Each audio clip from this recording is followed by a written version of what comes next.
এটার নাম কি? জোরে আওয়াজ দিতে হবে, এটার নাম কি? এটার পাওয়ার আছে না নাই? এর ভিতরে যে কথাগুলি আছে, কথাগুলি কার? আরেকটু জোরে বলতে হবে, কার? আমরা কি এই কথা বিশ্বাস করি? সকলে বলেন করি। যদি আপনার পক্ষে যায় মানবেন? যদি আপনার পক্ষে যায় মানবেন? যদি বিপক্ষে যায় মামলা দিবেন আমার বিরুদ্ধে? হ্যাঁ, তো হুজুর বিপক্ষে বললেন কেন? যত আছে পক্ষে বলেন কেন? এই কোরআনটা আল্লাহ পাকের একটা নোটিশ। আমি হচ্ছি তার একজন সম্প্রচারক। কথা বুঝাতে পারছি?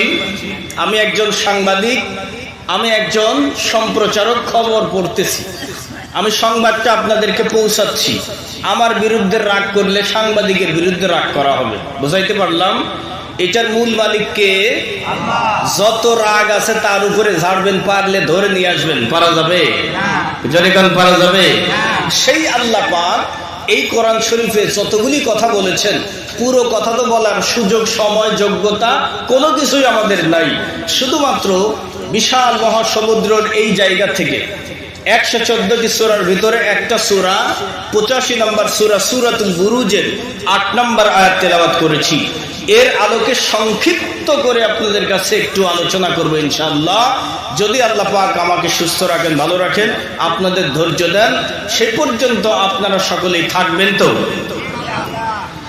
আল্লাহ রাব্বুল আলামিন বলছেন, এটা এমন একটা কিতাব যার মধ্যে গল্প আছে, কবিতা আছে, যার মধ্যে আদেশ আছে, নিষেধ আছে, ধমকি আছে, রাগ আছে, ভালোবাসা আছে। জোরে কান সুবহানাল্লাহ। সব কিছু মিলায়া আল্লাহ একটা কিতাব দিয়েছেন, তার নাম হলো কোরআন।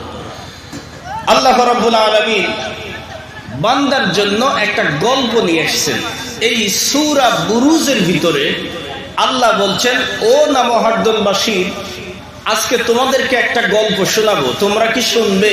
আল্লাহ বলছেন, আপনারা কি শুনবেন? আল্লাহ বলছেন একটা গল্প বলবো, এই গল্পটার থেকে তোমাদের শিক্ষা দেব, তোমরা এই কথাগুলি মনোযোগ সহকারে শুনবে। কি রাজি আছেন না? জীবনে তো বহুত গল্প শুনছি, কত রূপ কথার গল্প শুনেছি তার ঠিক নাই, আগা নাই মাথা নাই, শুনছি আর হু ধরছে, ঠিক না? আল্লাহ পাক এখানে খুব সুন্দর করে একটা মর্মান্তিক গল্প বলছেন। আল্লাহ বলছেন, হে বান্দারা, এই যে তোমরা ঈমান এনেছো, আমার কোরআনকে বিশ্বাস করছো, তোমরা জানো তোমাদের পূর্বে এক দল মুমিনের উপরে কি পরিমাণ নির্যাতন হয়েছিল। আমার সেই ঈমানদার বান্দাদের একটু গল্প তোমাদের শোনাতে চাই। আল্লাহ বলছেন শোনাতে চাই, আপনারা কি শুনবেন? আমার ভাইরা, আল্লাহ রাব্বুল আলামিন বলছেন, وما نقموا منهم إلا أن يؤمنوا بالله العزيز الحميد। আল্লাহ বলছে, ও হারদুলবাসীরা ভালো করে শোনো, বহুকাল পূর্বে, অনেক দিন আগে, তাফসীর ইবনে কাসিরের ভিতরে লেখেন, বিশ্বনবী সাল্লাল্লাহু আলাইহি ওয়াসাল্লামের প্রায় 70 বছর পূর্বে একজন জালিম বাদশা ছিল। ওই জালিম বাদশার ব্যাপারে দুটো ঘটনা পাওয়া যায়। এক নাম্বার হলো, সে তার আপন বোনকে বিবাহ করেছিল। আপন বোনকে বিবাহ করা হালাল নাকি হারাম? আরো জোরে বলেন। আপন বোনকে বিবাহ করার পরে এই কথাটা রাজ্যের ভিতরে আস্তে আস্তে করে ছড়িয়ে যায়। 3 ধরনের মানুষ সেইখানে তৈরি হয়ে গেল। জনগণের ভিতরে 3 প্রকার মানুষ, 3টা দলে বিভক্ত হয়ে গেল। একটা দল প্রথমতই মেনে নিল বাদশাহী ব্যাপার, ওই দিকে আমাদের কান দেওয়ার দরকার নাই। এরকম মানুষ আছে না? ন্যায় নাকি অন্যায়, সঠিক না ব্যাঠিক, এইগুলি বিবেচনা করার সময় নাই।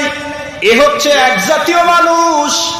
তারা সহজেই যা হয়, নেতা করেছে, ন্যায় করেছে না অন্যায় করেছে ভাবার সময় নাই, নেতা করেছে এই মর্মে মেনে নেয়। আছে না নাই? অন্যায় করলেও মানে, ন্যায় করলেও মানে। এক গ্রুপ মানুষ বললাম বাদশাহী ব্যাপার, রাজাদের ব্যাপার, তারা যা করেছে ওই দিকে আমাদের কান দেওয়ার প্রয়োজন নাই। এবার তারা কিছুই বলল না। এই হলো একটা গ্রুপ হয়ে গেল।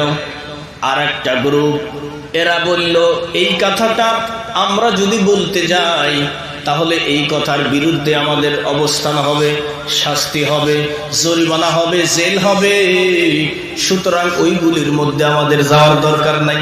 আছে না নাই? সহজ সরল, খালি নামাজ পড়বো, জিকির করব, তসবির ভিতরে যায় নামাজের মধ্যে আল্লাহকে খুশি করব, আমরা বাবা ওইসবের মধ্যে নাই। আছে না? এই একটা গ্রুপ। এরপরে আল্লাহ পাক রব্বুল আলামিন বলেন আরেক নাম্বার গ্রুপ, আরেকটা দল, এরা জিন্দেগি চলে যাবে তারপরেও অন্যায় মেনে নিবে না। আছে না ভাই?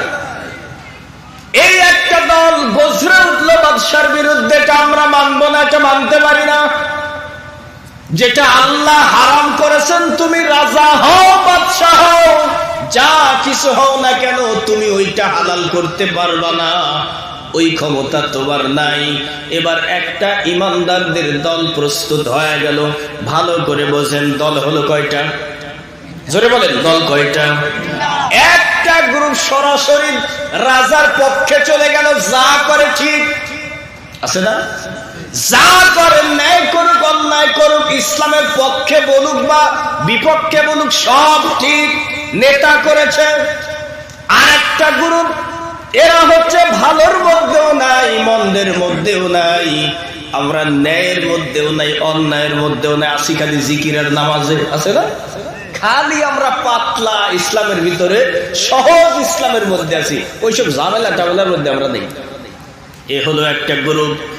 আর 3 নাম্বার একটা গ্রুপ আল্লাহ বললেন আল্লাযীনা আমানু ইউকাতিলুনা ফি সাবিলিল্লাহ।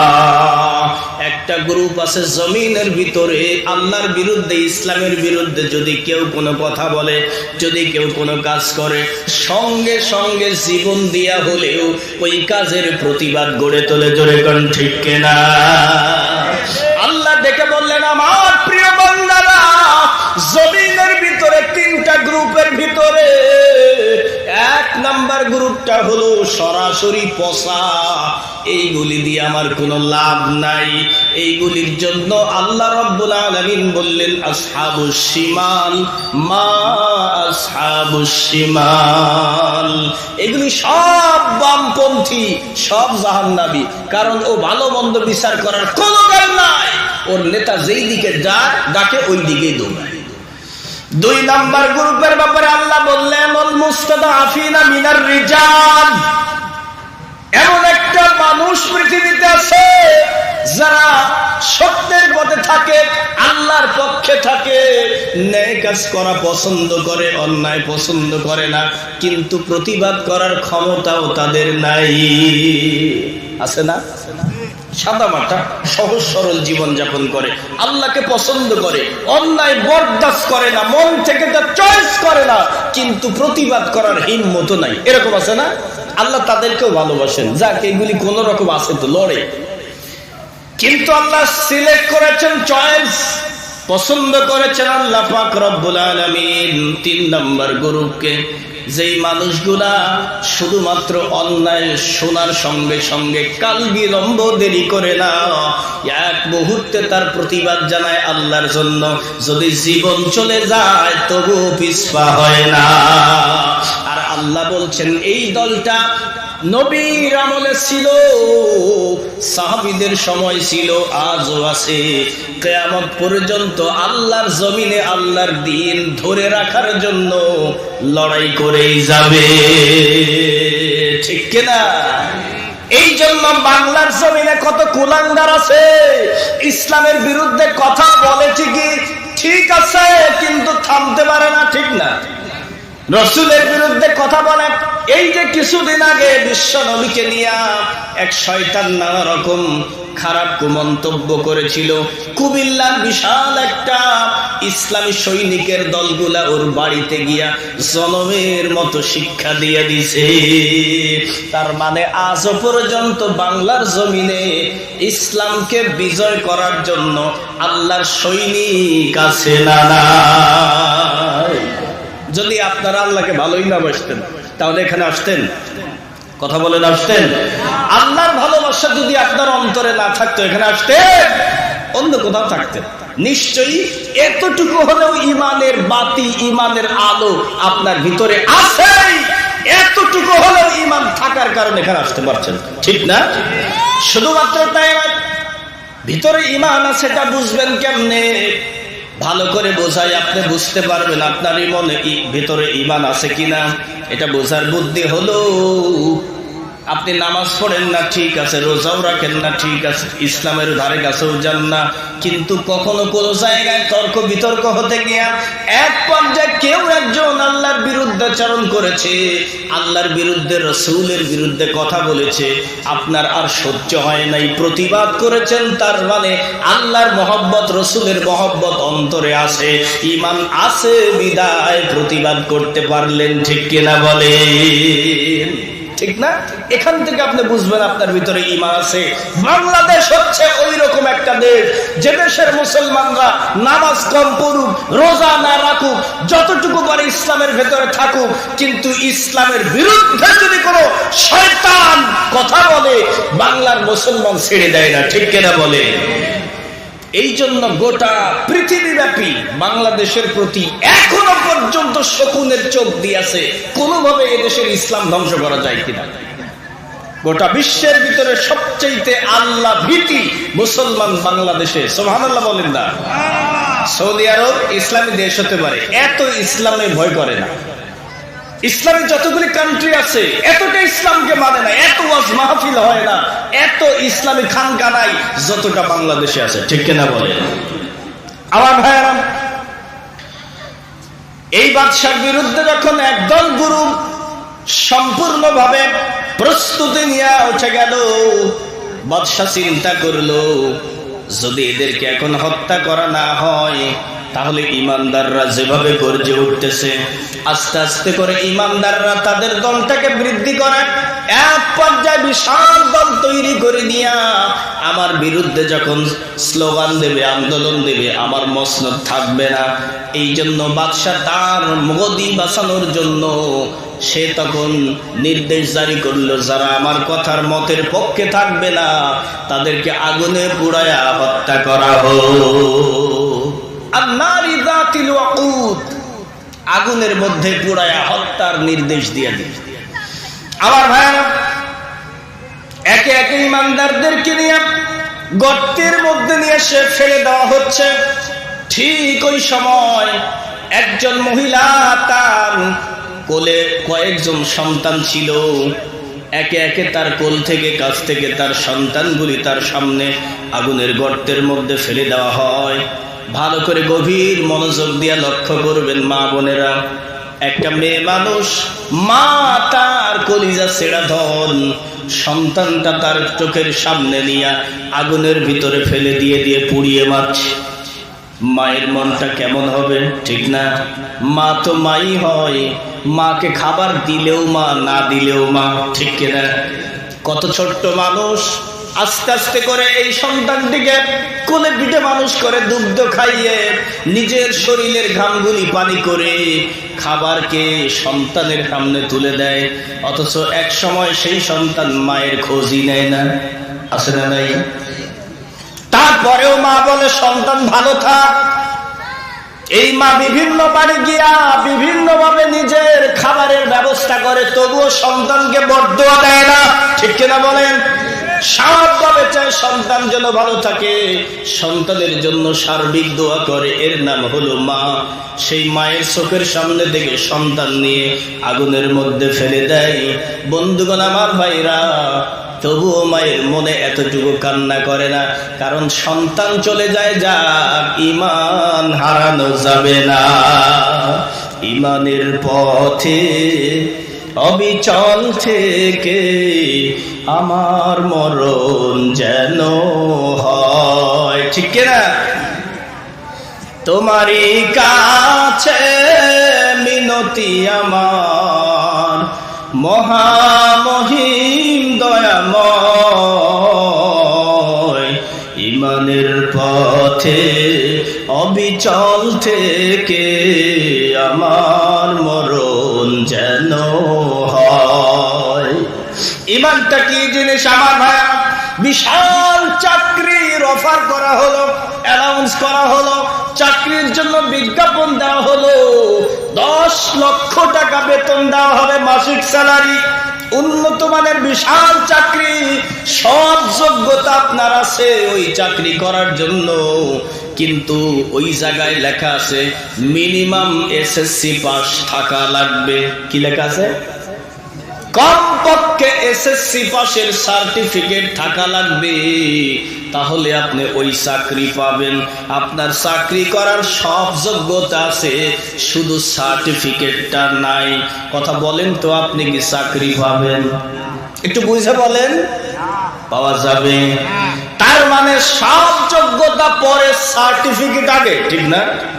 কিয়ামতের ময়দানে আল্লাহ রাব্বুল আলামিন বান্দাকে ডাক দিয়া বলবেন, বান্দা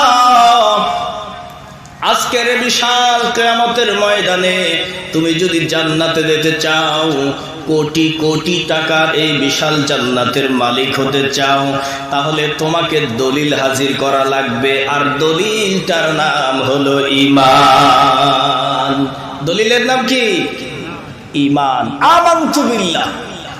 আল্লাহর প্রতি যদি আপনার ঈমান না থাকে, ঈমান নামক সার্টিফিকেট যদি আপনি সেই দিন সাবমিট করতে না পারেন, যত ভালো কাজ করেন, যত যোগ্যতা আপনার থাক, সেই দিন আপনি জান্নাতে যেতে পারবেন? কথা বলেন, পারবেন? পারা যায়। আমার ভাইরা, সুতরাং সেই ঈমান নামক সার্টিফিকেটের কথাই আল্লাহ এখানে গল্প করছেন। আল্লাহ দেখে বলছেন, তোমরা কি জানো ওই সময় ঈমানদারেরা ঈমান নামক সার্টিফিকেটটা নেওয়ার জন্য কি পরিমাণ ত্যাগ করেছিল? সামনে আসতেছে ঈদুল আজহা, তাই না? কুরবানির ঈদ। কিসের ঈদ? খালি গরুর গোশত আর খাসির গোশত খাওয়ার দিন, নাকি বলেন? কিসের দিন? বুঝতেছেন না মনে হয়। বুঝতেছেন? ঘুম আসছে কার কার? দেখি হাত তুলেন তো। ঘুম আসছে কার কার? কারোই ঘুম আসে? যাই দেখ মুরব্বি হাত তুলছে। বুঝে হাত তুলে না, না বুঝে। সামনে আসতেছে ঈদুল আজহা, কুরবানির দিন। কুরবানি মানে গোশত খাওয়া না, কুরবানি মানে ত্যাগ করা। কি করা? জোরে বলেন, কি করা? কুরবানি মানে হলো ত্যাগ করা।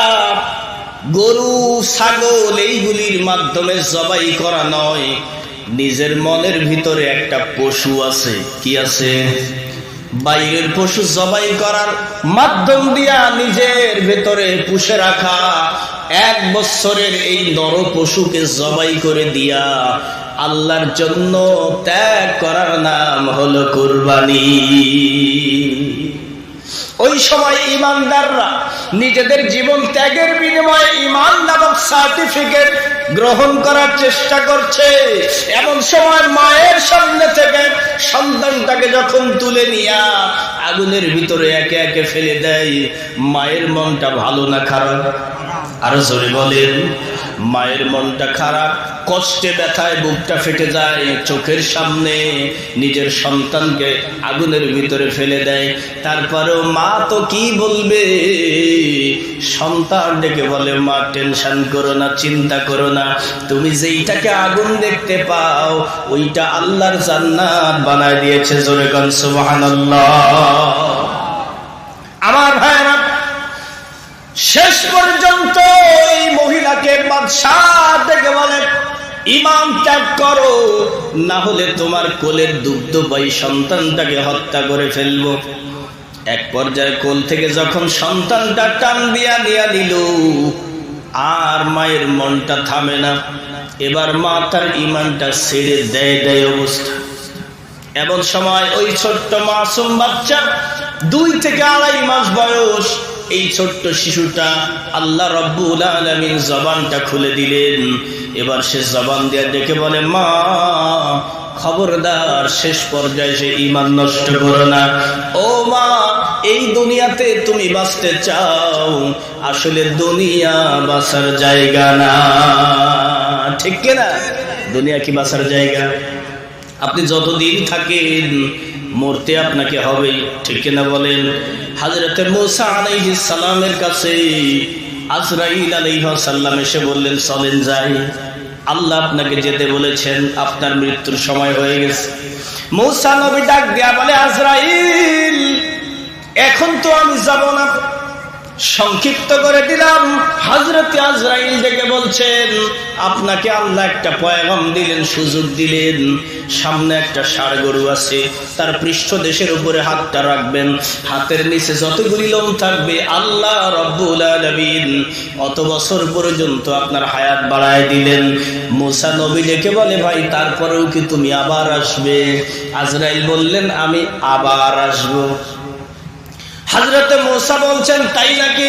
আজরাইল আলাইহিস সালাম বললেন যতদিন বাঁচবেন মৃত্যুর একটা সীমারেখা আছে না নাই? একদিন আপনাকে মরাই লাগবে, ওই সময় আমি আবার আসবো। তার মানে পৃথিবী আসলে থাকার জায়গা নয়, চলে যাওয়াই। আপনি যদি 500 বছর বাঁচেন, বর্তমানে 100 বছর বাঁচে মানুষ, যদি 500 বছর বাঁচেন তারপরে মরবেন। 5000 বছর যদি আপনাকে হায়াত দেওয়া হয় তারপরে মরবেন, ঠিক না? আমার ভাই আমার মরতে আপনাকে হবে, মৃত্যু আপনাকে ছাড়বে না। এজন্য ওই সন্তানটি দেখে বলে মা কেন তুমি পিছপা হও মা? দুনিয়া তোমার জন্য স্থায়ী ঠিকানা নয়, একদিন তোমাকে এই পৃথিবী ছেড়ে চলে যাওয়াই লাগবে। সুতরাং যেতে যদি হয় ঈমান নিয়ে যাও। মরণ আসবে কখন অনিশ্চিত, মরতে হবে সুনিশ্চিত। মরণ আসবে কখন অনিশ্চিত, মরতে হবে সুনিশ্চিত। স্মরণ রাখিও মরণ হবে হবে, থাকে না কেউ চিরদিন ভবে, ঠিক না? মরণ আসবে কখন অনিশ্চিত, মরতে হবে সুনিশ্চিত। স্মরণ রাখিও মরণ হবে হবে, থাকে না কেউ চিরদিন ভবে হবে, থাকে না কেউ চিরদিন ভবে। মরতে হবে ভুলে আসো, ধরতে হবে ধরা, দুনিয়ার জিন্দগিটা লেগে যাবে খরা, ঠিক কিনা বলে? দুনিয়াটা রঙের বাজার, চারিদিকে রং যে হাজার।